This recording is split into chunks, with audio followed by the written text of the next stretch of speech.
હું આવી છું શનિદેવના જન્મસ્થળ પર, એટલે કે હાથલા, જે પોરબંદર પાસે આવેલું છે.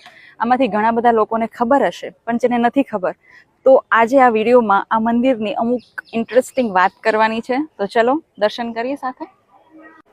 આ છે શનિકુંડ. તમારે મંદિરમાં આવતા પહેલા શનિકુંડમાં હાથ પગ ધોવાના છે.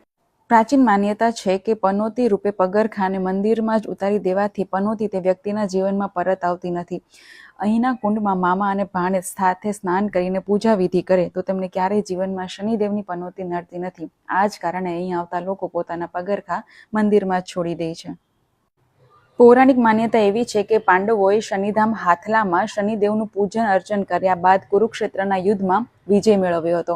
આજે પણ હજારો શનિ ભક્તો અહીંના શનિકુંડમાં સ્નાન કરીને ધન્યતા અનુભવે છે. ખાસ કરીને આ કુંડમાં સ્નાન કરીને પનોતી ઉતારવા માટે મોટી સંખ્યામાં શ્રદ્ધાળુઓની ભીડ જામે છે અને અહીં